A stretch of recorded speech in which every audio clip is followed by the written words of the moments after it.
But I think Desmond's well known to most of us in the audience today. I mean, he's a remarkable guy in that he served in 4 different services over a period of 40 years or more. And he's done some really interesting jobs. I first met Desmond in 2013 when he was doing the fleet review for the centenary of the arrival of the first fleet.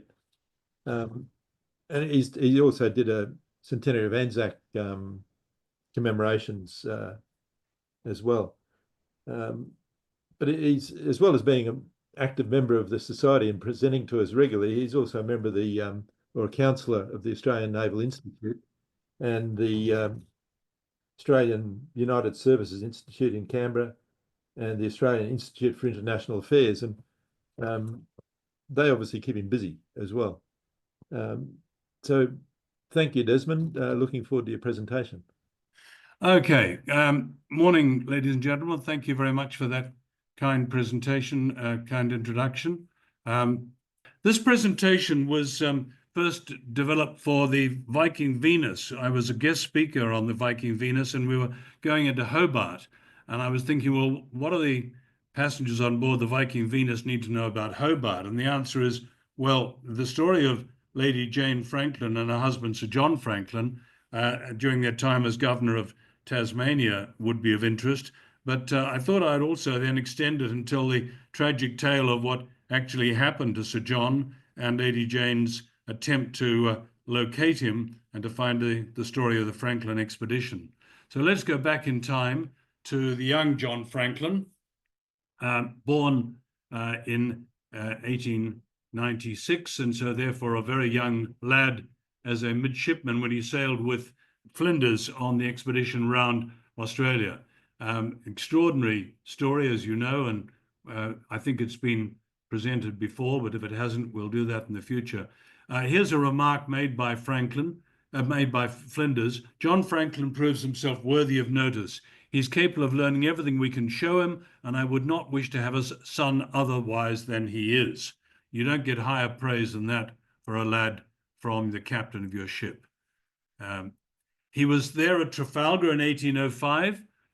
He served on the gun deck of Bellerophon and again distinguished himself in action. So this is a young man who's making his way up in the world.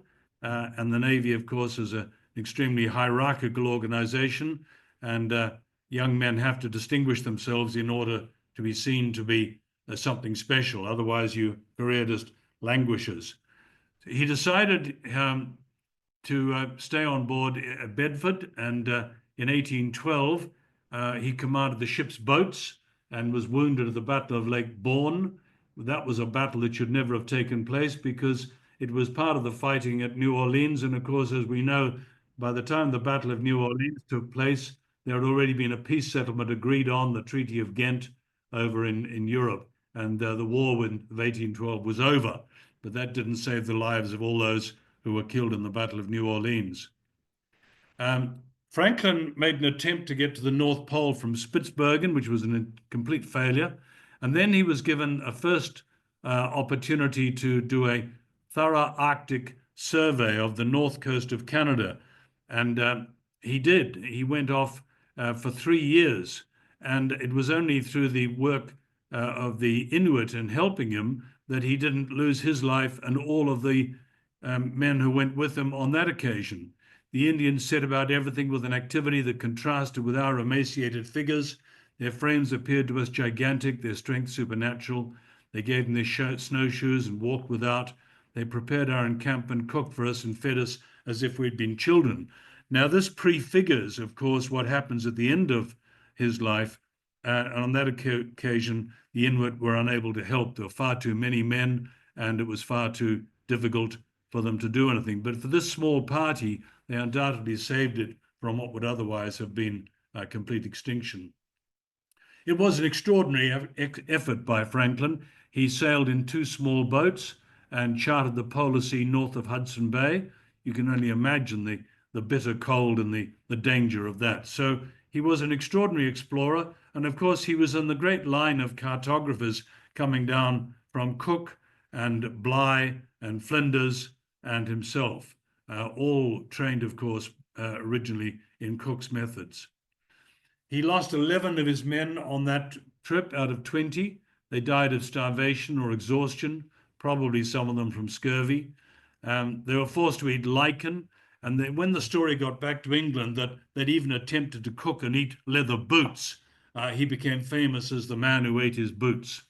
And so he comes back to England, and his charts really did put a roof on Canada, where nobody had been before, or no Europeans had been before. And he was rightly recognized as a great explorer in the tradition of great explorers like Flinders, Bligh, and Cook. And he kept men marching, despite them being in a mutinous state, through force of character. So he was something special. He comes back to England, and in 1823 he marries a young woman called Eleanor Porden. Their daughter, Eleanor Isabella, was born the following year, and then Eleanor died of tuberculosis, leaving the baby with John. And this is, of course, a tragic thing to happen, but in the way of the world back in those days, he didn't stay with the baby. He went straight back to sea, and in this case, he took a second Arctic expedition, another overland one. This one was more successful.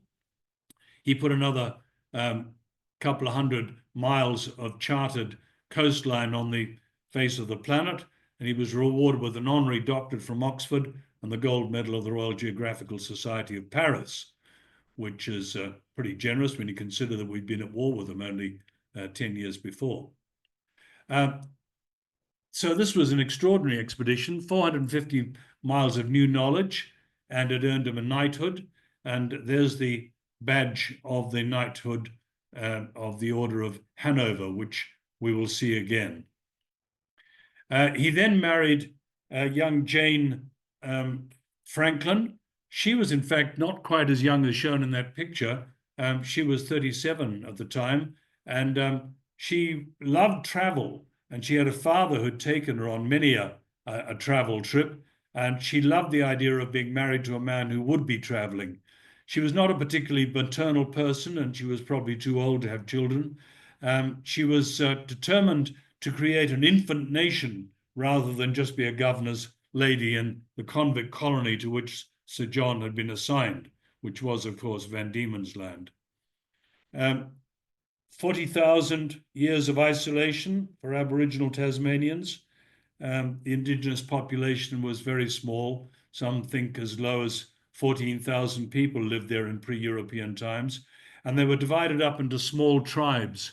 And you can see there some of them and just how vulnerable they must have been to the ingress of European guns, germs, and steel, and particularly the germs. They'd had no contact with the mainland for 8,000 years, as far as is known. That's when the last ice age thawed and Bass Strait flooded. So after that, there is no reason to believe that there had been any voyaging across Bass Strait. They didn't have the technology for that, as far as is known. Of course, they came into contact with European settlers determined to take land for grazing, and very quickly their hunting lands disappeared under pasture, and this, of course, made it even more difficult for them to successfully continue the lifestyle that their ancestors had enjoyed for thousands of years. And, of course, the isolated settlers were robbed and killed by Aborigines who attacked. They also attacked their stock. There were horror stories of women being killed and beaten and speared and stripped of everything. And this, of course, shocked the sensibilities of the Tasmanian settlers or the British in Hobart. And of course, sheep were speared for food. Why wouldn't you? As these stories of brutality to settlers grew, Governor Arthur decided to attack to suppress resistance. And of course, famously, he put in the Black Line of 1830, which was a complete failure in terms of getting hold of large numbers of Aborigines. It was a human chain designed to drive them onto the Tasman Peninsula.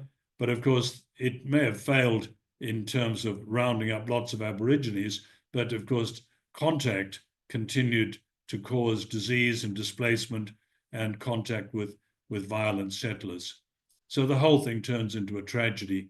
And by 1835, there are only about 400 or so Aborigines left, and that sinks even lower in the following 12 years. And they're eventually just taken away to islands in Bass Strait. Tragedy of monumental proportions. About 200 Aborigines were taken to Flinders Island in Bass Strait.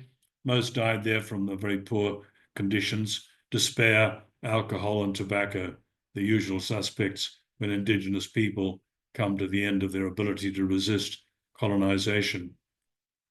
Hobart itself was beginning to thrive, and that's a picture of how Hobart Port might have looked around about 1827, a little bit before the period when Jane and Sir John turned up, but not so different. And those buildings are actually still there to be seen to this day, exporting wool, of course. Jane, of course, being Jane, immediately decided to get a model made of the pretty poor government house, which she immediately had a summer house built onto. That was the last addition to the old government house before the whole place was torn down and a new one was built, which is still there to this day.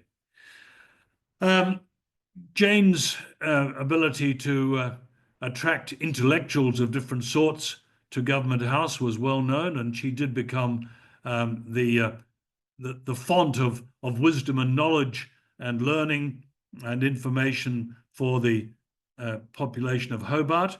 She was a very remarkable reader and writer, and of course began increasingly to take over some of the work traditionally associated with the Chief Secretary to the Governor. This did not, as you can imagine, go down very well. She was the first European woman to climb Mount Wellington, and she did it dressed rationally for hill walking with some sort of a long skirt on, but proper boots.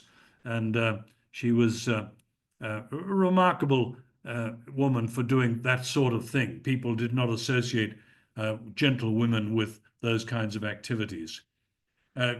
She was very enthusiastic about prison reform when she was in England, and she met up with Elizabeth Fry, who's famously the great prison reformer, and she established a Tasmanian Ladies' Society for the Reformation of Female Prisoners. This sounds good, but it didn't really work. The kind of women who were in the Cascades Female Factory were not really very interested in being reformed. One clergyman who turned up there to lecture them on the subject of sin and depravity went on just too long, and they all simultaneously turned around, turned their backs to him, lift their skirts up over their backs and exposed their bare buttocks to him. So that, as you can imagine, wasn't fertile ground for the reformation of female prisoners who had their own reasons for behaving the way they did.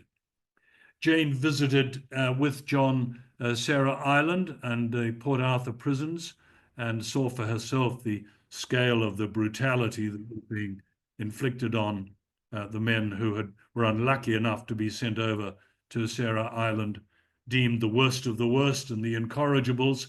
Many of them were probably men with mental illness or were on the spectrum or something else. However, she saw that for herself. She decided to settle a group of people who were looking for land in the Huon Valley, and she and Sir John established an agricultural settlement there. She interviewed personally all the applicants for the 100-acre allotments and maintained a close interest in their welfare for the rest of the time she was in Van Diemen's Land. Lagorosbostrus franklinii is the Latin name given to the Huon pine, which tells you that people realized that the Franklins were involved in the botanical as well as the political side of the island. And of course, Huon pines live for 2,000 years, and they, along with kauri trees from New Zealand, probably are the finest timber of their kind in the Southern Hemisphere and make the most wonderful boats and ships. She was very interested in botany and natural history, and she decided that she would buy and have built for herself, for her natural history collection, a Greek temple, which she gave the name Ancanthe to. And there it is, it stands there to this day. Collections she'd been forming in Government House were taken there after she returned in 1843, but that didn't last for very long. And the Greek temple has mostly been used as an apple store by farmers over the years. It's ideal for that. They hosted the Goulds. The Goulds came out for 11 months to Government House in Hobart, and they drew all the birds of, first of all, Van Diemen's Land, and then, of course, they went on to draw the birds of Australia, which were unknown to science. So her hosting of them was a significant contribution to knowledge of the natural world in Australia, and has given us the most fabulous drawings and paintings done by the two of them. She founded under, or John founded under Jane's influence, the first Society for the Advancement of Science in 1837, and it was the first one outside Britain. They sent specimens of flora and fauna to London. Jane sent the young Queen Victoria a kangaroo, which survived. They also sent a skin of a thylacine to Britain, a Tasmanian tiger. And that skin has been very useful recently in confirming the DNA structure of the thylacine. And of course, as you know, there are people who hope to bring it back someday. She also got involved in trying to get rid of snakes. She hated snakes personally, and she became very popular with the convicts by offering 1 shilling for every snake's head brought to her. And said she spent £200, which is a fortune, on that enterprise, but she had to be asked to abandon it because the convicts couldn't be kept on the job wherever they were. They were off running through the bush looking for snakes to give to Lady Jane to claim their shilling. She and Sir John travelled over to the west coast, and they rode through virgin bush in torrential rain. That, of course, is a photograph of a later period, but it gives you some idea of the sort of pack animals that they would have taken. You can see also there Franklin is on the map of the shires that Van Diemen's Land, later Tasmania, was divided up into. These are names that are unfamiliar to us now, but the optimistic colonial government of the day anticipated that they would catch on and become the main shire divisions of Tasmania. She went beyond Tasmania. She walked from Melbourne to Sydney, which was an extraordinarily arduous trip, probably the first European woman to do so. And then she went to South Australia and then to New Zealand, taking notes on everything and sending them back to various learned societies in England and helping to make Franklin's name synonymous with science. She decided she was going to civilize a black boy in Government House. And she asked for George Augustus Robinson to send her one from Flinders Island, which he duly did. She named the boy Timeo and handed the child over to her stepdaughter, Franklin's daughter, Eleanor, to educate. He was to be trained as a household servant, but he was completely unsuited to that. And she said he was idle and disobedient and was sent to sea as a deckhand instead. So having failed with a boy, she thought she'd have another go, this time with a girl. And she got another child from Flinders Island, a 6-year-old named Mathena. She was sent to live with the Franklins. She wasn't an orphan, but she was claimed to be. And she wrote about her as one of the remnant people about to disappear from the face of the earth, who has the unconquerable nature of the savage, whatever that means. This little girl led a fairly bleak life in Government House, as far as one can tell.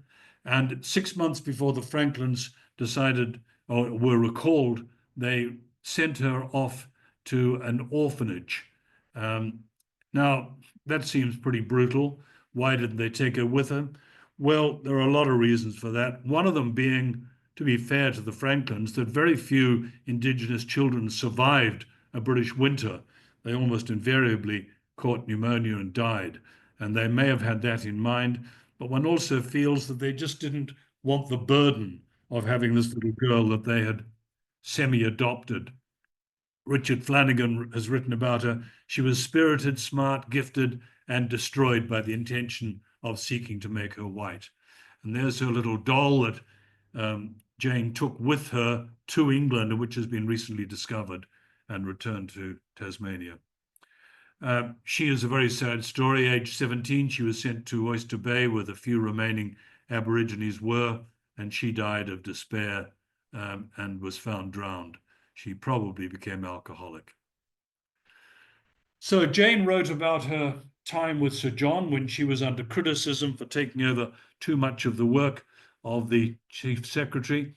I find myself guilty of being devoted to my husband, of trying to be of use to him, of yielding to his belief that I can be so, of exerting over him whatever influence I possess, not to magnify myself or to gratify a love of power or distinction, but in furtherance, according to the best of my beliefs, of his interests, reputation, and character.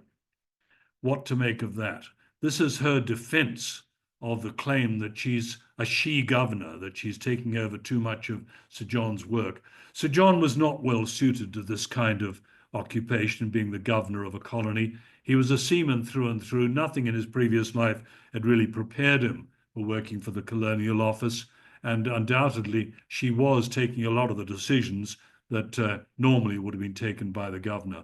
But you can see why she did it. She realized she had a husband who wasn't really up to this sort of work and got involved and started him off on various tracks he wouldn't have gone on otherwise in order to improve his reputation and character. He was much liked by the people who regarded him as a friendly old fellow, but she certainly incurred some enemies within the colonial service, and they were recalled early by the colonial office to London. Once back in England, Franklin was absolutely determined to finish his life's work in the Arctic. There should be no suggestion that it was Jane that encouraged him to go north. Everyone knew how dangerous it was. The two ships that were to be used for it were bomb vessels. Bomb vessels were those that had been strengthened, first of all, to have bombarding equipment on board. If you know the line in the American anthem, bombs bursting in air, those were the bombs that were being shelled over Fort McHenry in 1812. These were the bomb vessels that had been strengthened to take the bombs. They were also strengthened with steel at the bow, and of course they had a small engine on board, which in theory could give you 4 to 5 knots. They'd been at sea in the Antarctic, and they were thought to be very well equipped for the high Arctic, and of course to pioneer a new sea route across the north of Canada to the Pacific. James Ross was offered command of the expedition, and John Franklin thought of as too old for the job. He was now 60. James Ross turned it down, and Franklin was immediately pleading with the Admiralty to let him go and to do the job. There are Turin and Erebus in the South Seas there. So what was the plan? Well, in an age before the Panama Canal, the only way from Europe was either around Cape, if you were going west, you were around Cape Horn, or finding a northwest passage. And this northwest passage had dogged the imagination of the Admiralty all the way back to Cook. You'll remember that Cook was sent north to try and find the other end of a northwest passage. Well, that had now been found. The bit that was missing was the bit in the middle near King William Island. And once this was found, it was hoped that in the summer months, ships would be able to make their way through Bering Strait, south into the Pacific, down to Hong Kong and beyond. It was a plan that was always theoretically possible, particularly to people who'd never actually attempted the high Arctic themselves. So what to do? Well, the two ships were equipped with lime juice. Everyone knew, dating back to Dr. James Lind in the 18th century, that lime juice was an anti-scorbutic, and it was the best way of keeping men from developing the dreadful disease which killed so many in long sea voyages, scurvy. You can see there the huge amount of food taken on board, including 10 live oxen, but tinned meat was the main source of protein. Now, 8,000 tins were created, and those tins will play a tragic part in the story of what happened to the Franklin expedition. The job was rushed. They had to be produced at great speed, and it was poorly done. 200 gallons of wine for the sick, 1,000 pounds of this, and 3,600 gallons of spirits, 9,000 pounds of biscuit. It's an extraordinary amount of stuff being taken. Who was going on this? Well, second in command is Fitzjames, and Crozier is the commander of the other ship. The expedition commander, of course, and CO of the Terror is Franklin himself. Now, if you look at that picture of him there, that photograph, that early photograph, he doesn't look like a particularly fit or well man to me. I don't know what you think, but he really should have been medically downgraded and told he wasn't fit for the trip, because that was the truth. But he went, and he went with Fitzjames and Crozier, who are both very competent, very highly regarded captains and senior officers. And it was thought, I suppose, that he would just step back and let them get on with running the expedition. The two ships carrying 129 men were last seen entering the eastern opening to the passage in Baffin Bay. They were never seen by Europeans again. There was a store ship went up with them and offloaded the last of the stores, including the live oxen, and then that ship turned back to England, and Terror and Erebus disappear into history. There's the store ship in the background that sees them off. Now, they did achieve a certain amount of what they were asked to do. They explored and mapped new coastline as required by the Admiralty in the far north. But this was a pretty arduous expedition, and Franklin died, we now know from subsequent evidence, on the 11th of June 1847. What did he die of? Hard to say. There is no evidence. All we know is just those words. He died on the 11th of June 1847. Heart attack, coronary disease sounds likely. It may have been something else. Stress, the realization that he'd led men into a situation from which there was no escape. Don't know, never will know. Where was he buried? Probably in the ice. Was there a marker left there? Probably. Would it have survived? No, it wouldn't. Would either have been swept away by nature or possibly taken by Inuit. There's still an expedition looking for where he might have been buried, but its chances of finding him are slim. This was a terrible century. Pack ice descended on the whole of the high Arctic, and it didn't melt. The theory always was that a strong ship could get encased in ice, but come the summer, the ice would melt and the ship would move. Well, that isn't what happened. The ship just got stuck, and it was 3 years before there was any chance of the ship moving, because winter after winter, the ice remained solid all year round. So you can see men out there trying to do something about it. So 19 months after they were first beset, and after Franklin's dead, Crozier and Fitzjames decided to abandon these immobile ships and to try to march the 104 survivors south while they were man-hauling ships' boats on sledges. They were trying to get to the Great Fish River. There is a Hudson Bay Company outpost down there, and they believe that if they can get their men there, then they will survive. It's a terrible option, but they didn't really have any other. By this stage, it's very likely that the men were dying of scurvy. They had food on board, but it was the wrong kind of food, and there was absolutely nothing to shoot or hunt or fish for through the thick pack ice. So they were really in a jam. They started off pulling ships' boats on sleds. This would have been an exhausting task for fit men, and these were men who were suffering from emaciation and men who had not eaten properly for years.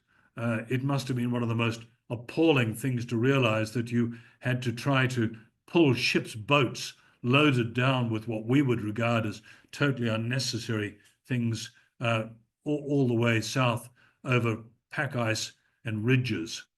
Impossible to achieve. After 2 years without receiving any communication, the Admiralty sent HMS North Star to find Franklin, and that was completely unsuccessful. Jane, of course, was agitating all the time that something be done, that these men be rescued, but it simply didn't occur to anyone that Sir John wasn't just on his way through to Bering Strait, and that we'd hear from him in Hong Kong. But after 2 years, they did decide that something had to be done, and the expedition went north. Jane, of course, sent letters with it, and all the families sent letters to their husbands and brothers and sons. And Jane's one read, "You must always have felt that I would never rest till I had more tidings of you. It is my heart's sole thought, the one and only object of and occupation of all my faculties and energies. My own dear husband, it is for you I live." There's no reason to doubt the sincerity of her feelings for Sir John.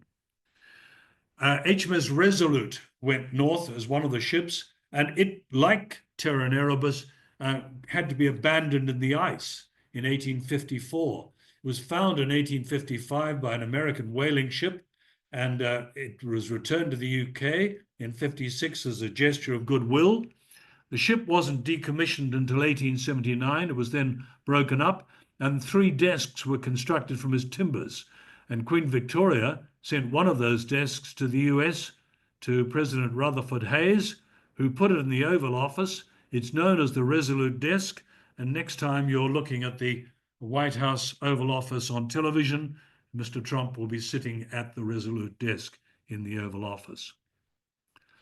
Jane kept up the public campaign, and of course a £20,000 reward was offered for the discovery of the ships, and another, or £10,000 was offered to anyone who can, by virtue of their efforts, first succeed in ascertaining their fate. So by now it's realized that the probability is that there are no survivors. £20,000 was a huge sum of money, and it attracted lots of people from around the world, quite sure that they could find the expedition or find out what had happened to it. It really wasn't until the late 1850s that evidence of exactly what had befallen Franklin and his officers began to emerge. And that was, as was mentioned earlier before we started, a doctor by the name of John Ray from the Shetlands. He was an Arctic explorer. He understood the Inuit, he spoke their language, and he encountered a group of them with items from the ship. And he learned that they'd found a camp of dead Europeans some years before. What he also discovered was, quote, "From the mutilated state of many of the corpses and the boiled human bones, it is evident that our wretched countrymen had been driven to the last resource, cannibalism, as a means of prolonging existence." So he came back with what he had taken from the Inuit, brought back from the Inuit, and he also came back with his belief that cannibalism had been the last resort of the final survivors. That was not popular. This is a period when muscular Christianity and belief in the divine ordinance of humans being superior beings to any animal was very prevalent in the United Kingdom. And the idea that Englishmen had resorted to cannibalism was just abhorrent to everybody, including Jane. It was suppressed in the newspapers, which were following the story avidly, but it got out, and it did John Ray's reputation no good at all, that he would even report such clear, erroneous information. Of course, it was absolutely true, but John Ray was not rewarded for this, having found the fate until many years later, when he was able to claim some of that money. Jane never stopped looking for Sir John's papers. Having now accepted that he was dead, she was sure that she could recover his papers if the ships could be found, and that would provide further evidence of his greatness as an Arctic explorer. She purchased the Fox in 1857 with £2,000 raised by public subscription, and the people of Hobart contributed generously to that, because Franklin's fate was, of course, of great interest down in Hobart. Jane Franklin's devotion to her husband and her single-minded quest to secure a place in history for him remains one of the great stories of spousal devotion in the history of exploration. Final proof of the fate of the expedition came when Jane paid for another expedition commanded by Francis McClintock in 1859. There he is there. And he learned more from the Inuit. he found that about 40 men had marched together to the mainland coast before succumbing to the cold, still hundreds of miles away from the nearest settlement. They had obviously been dropping off one by one, fewer and fewer men left to try and drag these heavy boats, and they must at some stage have abandoned that and just set out without the boats, trying to get further south. Some of the men stayed with the boats and, of course, died in them.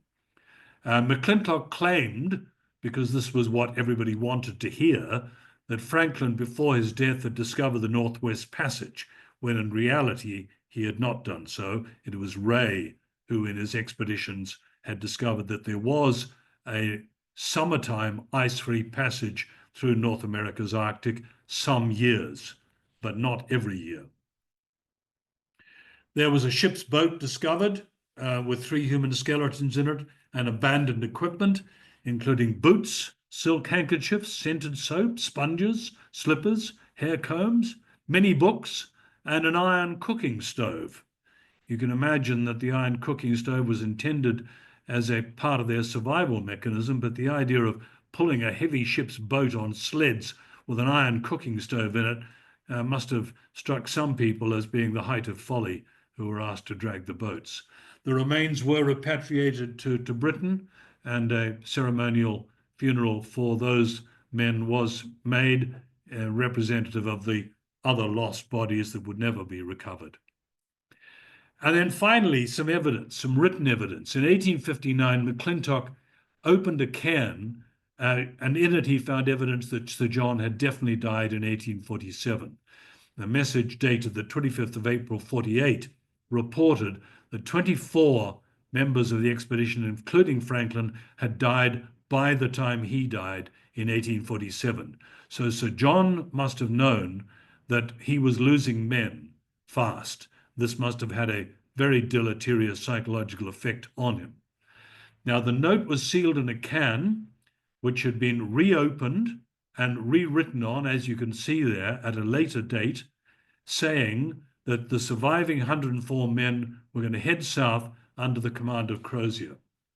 And you can see that that's the standard Admiralty pattern form for the occasion, written in many languages.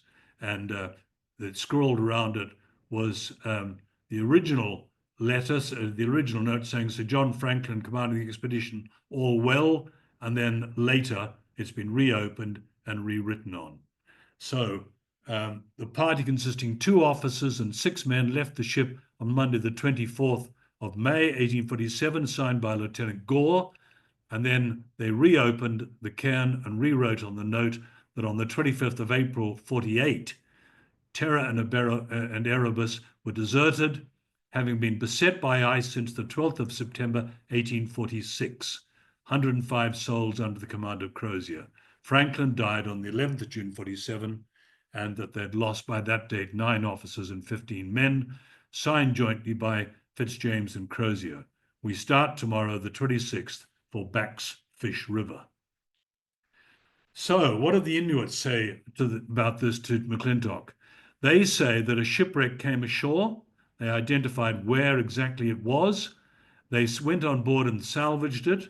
They saw a very tall dead man sitting at a desk in the great cabin of the ship. That frightened them. They boarded another ship with more dead bodies on it, and that ship sank abruptly. Now, we know it wasn't Crozier or Fraser or Fitzjames on board, so who else stayed on board? We don't know. The Inuit said they ate from tins of meat they found in the second ship, and all of them became ill and several died.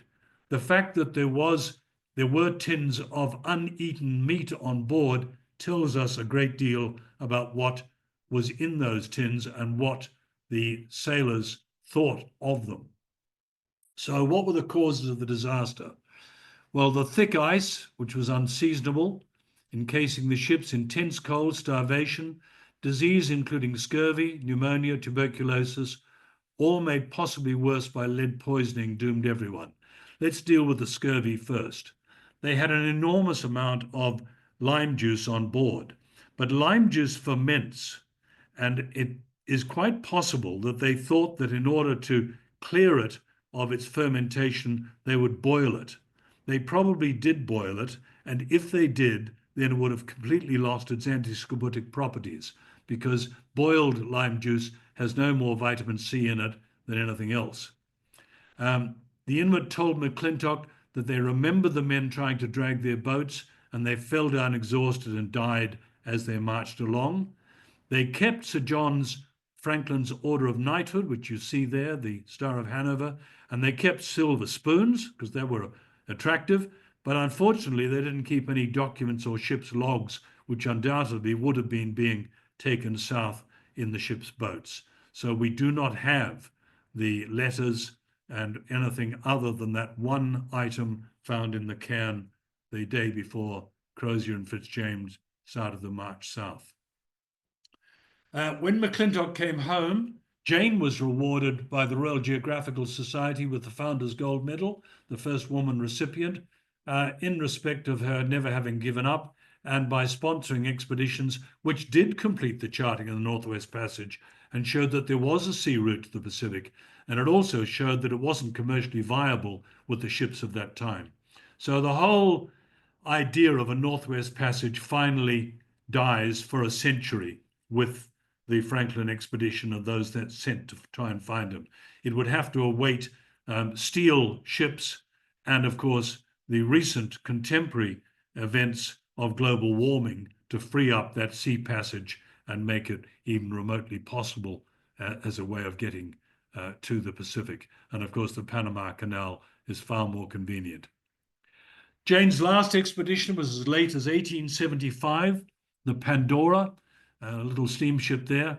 She left London in June 1875, still looking for evidence of the expedition, and returned in December unsuccessful because once again pack ice had prevented the ship from passing to the west of Franklin Strait where McClintock had been. In the meantime, Lady Franklin died on the 18th of July 1875, aged 83.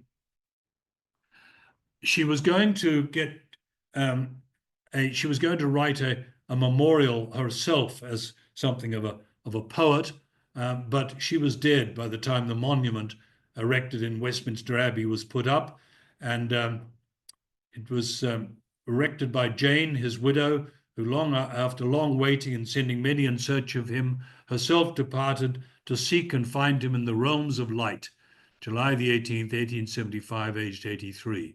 So the author of the next words, is Alfred Lord Tennyson, and he wrote, "Not here, the white north hath thy bones, and thou, heroic sailor soul, art passing on thine happier voyage now toward no earthly pole."